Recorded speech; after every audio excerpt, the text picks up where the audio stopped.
आज India national mathematics day है या इंडियन मैथमेटिक्स डे है। मैथमेटिक्स हमारे जीवन का एक अभिन्न अंग है। उठते हुए और सोते तक हम रोज कितने सारे मैथमेटिक्स के प्रॉब्लम सॉल्व करते हैं जीवन में, जो हमें मालूम भी नहीं होता। तो ये क्यों है? मैथमेटिक्स डे किसके नाम से जाना जाता है? तो मैथमेटिक्स डे श्रीनिवास रामानुजन, ये एक तमिलनाडु के प्रदेश से एक ऐसे जादूगर है मैथमेटिक्स के, जिन्होंने अपने कम कार्यकाल में इतना मैथमेटिक्स के लिए किया है। तो इसीलिए उनके नाम से आज उनका बर्थ डेट है 22 दिसंबर। इसके कारण आज हम उनके लिए ये नेशनल मैथमेटिक्स डे सेलिब्रेट करते हैं। तो आपको प्रश्न आया होगा कि ऐसा क्या है उनका कंट्रीब्यूशन जिससे हम पूरे देश में उनके नाम से मैथमेटिक्स डे सेलिब्रेट करते हैं। तो ये उनके ज़माने के और आज के ज़माने के भी सर्वोत्तम मैथमेटिकल साइंटिस्ट थे, जिनका हमारे देश में भी नाम है और पूरे वर्ल्ड में भी उनका नाम है। तमिलनाडु में ये एक गरीब साधारण परिवार में उनका जन्म हुआ और उनको मैथमेटिक्स की इतनी ज़्यादा उनको इंटरेस्ट था बचपन से। होता है ना, क्योंकि हम एज ए स्टूडेंट हमें कोई विषय बहुत क्लोज होता है। किसी को साइंस होता है, किसी को मैथ होता है, किसी को मराठी हिंदी होता है, इंग्लिश होता है, हिस्ट्री होता है। तो उनको मैथमेटिक्स ये बहुत ही क्लोज सब्जेक्ट था। कुछ ना कुछ तो हमेशा वो करते रहते थे, कुछ ना कुछ तो मैथमेटिक्स के बारे में सोचते रहते थे। प्लेट के ऊपर कुछ तो जो अपना स्लेट होता है उसके ऊपर मैथमेटिक्स का प्रॉब्लम करना, फिर इरेज करना, फिर लिखना।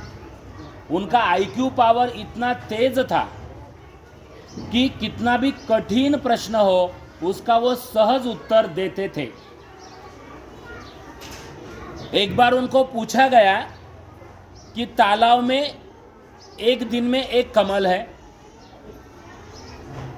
दूसरे दिन में 2 कमल हो गए। ऐसे करते करते 15 दिन में आधा तालाब भरा।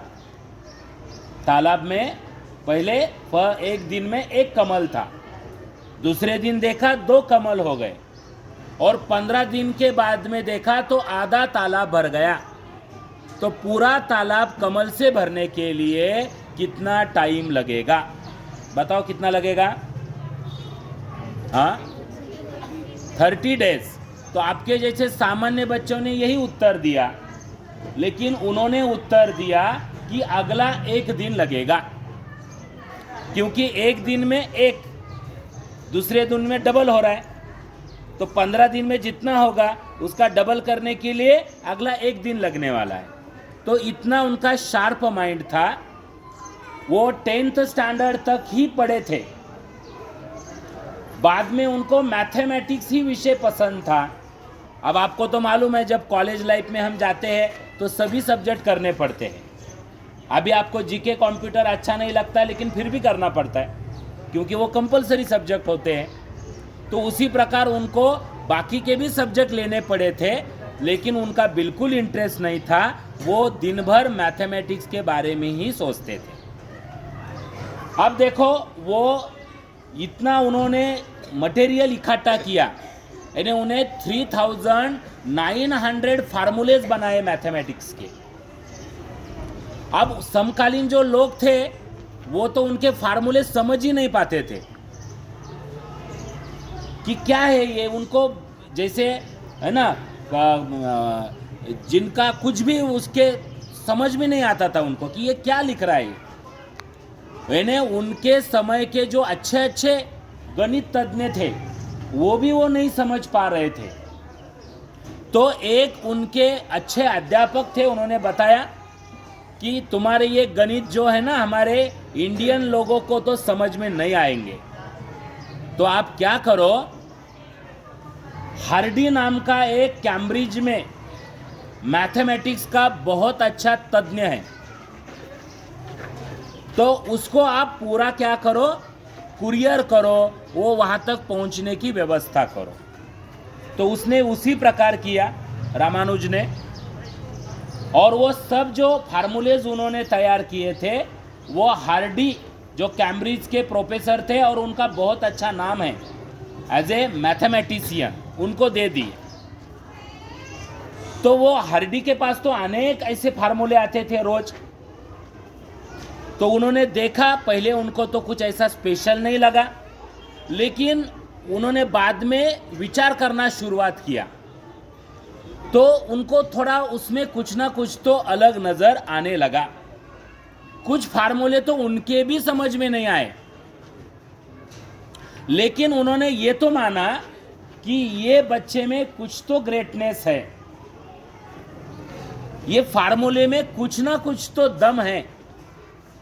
तो उसने उनको लेटर, वो हार्डी ने लेटर लिखा कि भाई आप इंडिया में मत रहो, कैम्ब्रिज में आ जाओ, पूरे वर्ल्ड को उसका उपयोग होगा और पूरा जग जो है वो आपका नॉलेज वगैरह अप्रिशिएट करेगा। अब उनको कैम्ब्रिज में जाना था, लेकिन हमारी रूढ़ी परंपरा, आज तो हमारे सिटी के भी अनेक लोग बाहर जाते हैं, लेकिन उस जमाने में समुंदर पार करना ये हमारे संस्कृति में अच्छा नहीं माना जाता था। तो उसका विरोध किया सबने, घर वालों ने विरोध किया, रिलेटिव्स ने विरोध किया, लेकिन वो अपने मत के ऊपर एकदम निश्चित थे और वो कैम्ब्रिज गए। और हार्डी के साथ उनकी अच्छी दोस्ती हो गई, फ्रेंडशिप हो गई। जैसे हमारे अगर विचार मैच होते हैं ना, उनके साथ हमारी फ्रेंडशिप होती है। आप देखो आपके फ्रेंड कौन होते हैं जिनके साथ आपके विचार मैच होते हैं। आपको मैथ पसंद है, फ्रेंड को मैथ पसंद है, दोस्ती हो गई। उसी प्रकार दोनों की दोस्ती हो गई, दोनों में आदान प्रदान नॉलेज का होने लगा और दोनों उसके बारे में सोचने लगे। अब देखो, एक मैं आपको फार्मूला बताने वाला हूं जिसे हार्डी रामानुजन नंबर बोलते हैं। इन्होंने ऐसे अनेक नंबर तैयार किए क्योंकि उनकी आदत थी कि एक नंबर को अनेक टाइप से देखने की। हम तो कॉमन नंबर लगता है हमें हर एक, वो हार्डी को भी एक आदत थी कि वो टैक्सी का नंबर जो है ना वो अलग ढंग से सोचते थे।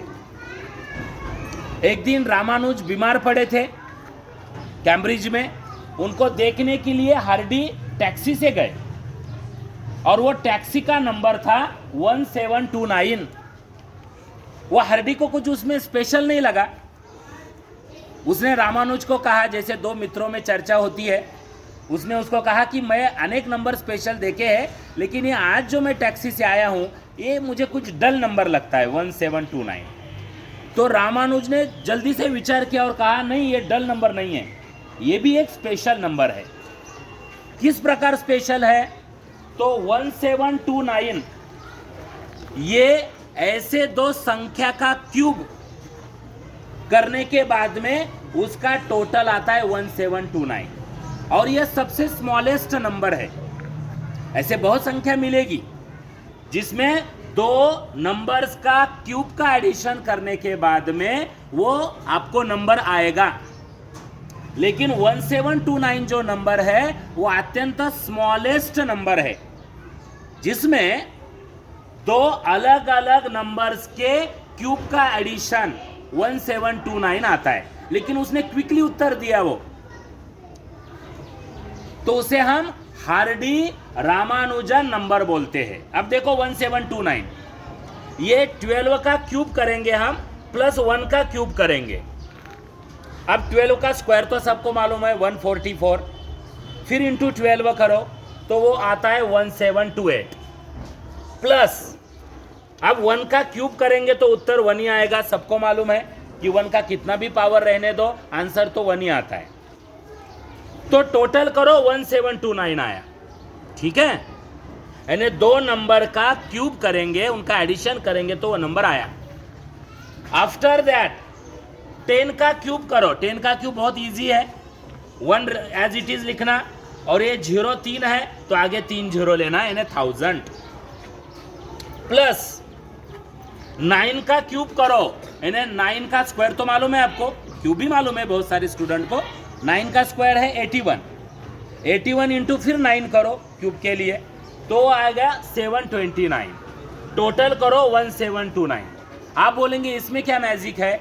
अरे ये ऐसा स्मॉलेस्ट नंबर है, इसके पहले के कोई नंबर ऐसे नहीं है कि जो दो संख्या अगर आप लेंगे, दो नंबर आप लेंगे और उनका क्यूब का एडिशन करेंगे तो वो नंबर आएगा। ये शुरुआत होती है 1729 से, इसीलिए एक मैजिक नंबर है, उसे हार्डी रामानुजन नंबर बोलते हैं। और एक मैजिक है उसमें, ये 1729 सब नंबर का एडिशन करो, कितना आएगा बोलो? 19। 19 का रिवर्स करो 91, ये दोनों का मल्टीप्लिकेशन करो, आंसर आएगा 1729। ये भी एक मैजिक है उसमें, यानी वो सब आप जो इंडिविजुअल नंबर है उसका एडिशन करो 19 आएगा, उसका रिवर्स करो 91 आएगा, मल्टीप्लिकेशन करो 1729 आएगा। यानी इस प्रकार का विचार करने वाला ये महान मैथमेटिशियन था, और क्विकली उत्तर देने की उसको आदत थी। क्विकली उत्तर कौन देता है? जो हमेशा उसके बारे में सोचता है, हमेशा मैथमेटिक्स के बारे में वो सोचते थे। इसीलिए एकदम जो हमें एक आधा प्रॉब्लम सॉल्व करने में या अच्छे मैथमेटिशियन को प्रॉब्लम सॉल्व करने में 3 to 4 आवर्स लगते थे, वो विद इन सेकंड में उसका उत्तर देते थे। उन्होंने एक मैजिक स्क्वायर भी बनाया।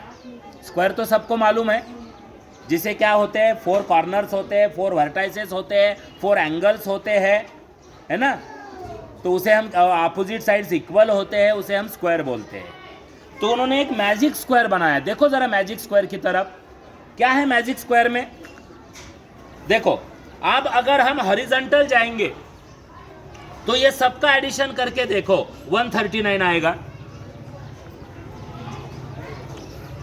सबका हॉरिजॉन्टल। दूसरा रो देखो, एडिशन करो 139, तीसरा रो देखो, सबका एडिशन करो 139, फोर्थ रो देखो, उसका एडिशन करो 139।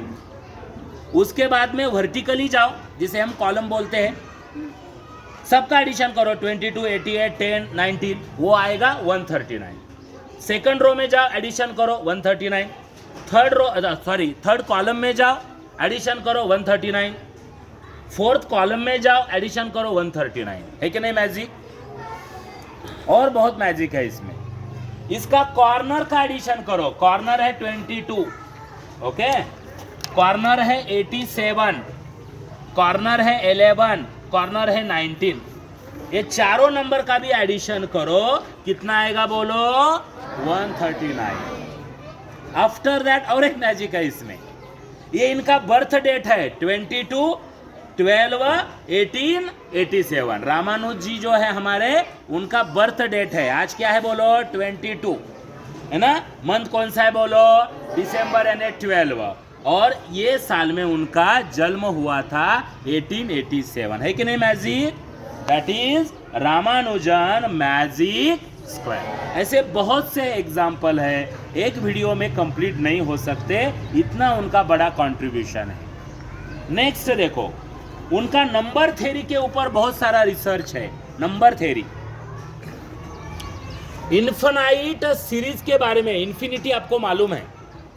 देखो 1 + 2 + 3 + 4 + dash dash dash dash dash dash infinity आता है, लेकिन उनके हिसाब से आंसर आना चाहिए -1/12। वो साइंटिस्ट को समझ में नहीं आ रहा था कि ये हाउ इट इज पॉसिबल। अभी उनके ऐसे कुछ फार्मूलेज है जो अभी भी साइंटिस्ट उसके बारे में विचार करते हैं। ब्लैक होल थ्योरी सबको मालूम है ना, या फिर टाइम मशीन सबको मालूम है ना। अभी साइंटिस्ट प्रयत्न कर रहे हैं कि टाइम मशीन बनाए, जिससे हम पीछे भी जा सकते हैं, आगे भी जा सकते हैं, कुछ भी पॉसिबल हो सकता है। हमारे बचपन में हमें ऐसा लगता था कि मोबाइल हम सोच भी नहीं सकते थे। हमारे यहाँ पे तो लैंडलाइन था हमारे समकाल में। अभी आप देखो आपके पास मोबाइल है, यानी कुछ आप जो है ना, साइंस इतनी प्रगति कर रहा है। चांद्रयान पे गए हम, चांद पे जाके आए। अब ऐसा भी समय आएगा कि हम चांद के ऊपर हमारी घर वगैरह भी वहाँ पे हम डेवलप कर सकते हैं, यानी हमारा जाना आना भी हो सकता है। स्पेस के ऊपर हम इतना सारा रिसर्च आज के दिन में कर रहे हैं। आप देखो हमारे रूम में सोलर पैनल भी हो सकता है आगे बैठ जाए, क्योंकि हमारे पास एक ही एनर्जी अब नेचुरल बाकी है। सब तो एग्जॉस्ट होने को आया है पूरा। तो हो सकता है अगर जैसे अभी सोलर है कि नहीं सबके घर में, मैक्सिमम सोलर के कारण क्या होता है ना, हमारे घर में गर्म पानी मिलता है, इलेक्ट्रिसिटी प्रोड्यूस होती है। बहुत सारे हमारे उदगिर में भी ऐसे शॉप है, मैं आपको बता सकता हूँ कि वो खुद अपनी इलेक्ट्रिसिटी जनरेट करते हैं। तो ये होने वाला है कुछ ज़माने के बाद में, उसका उपयोग होने वाला है। तो ये जो टाइम मशीन है उसके लिए भी साइंटिस्ट इसका फार्मूला यूज कर रहे हैं।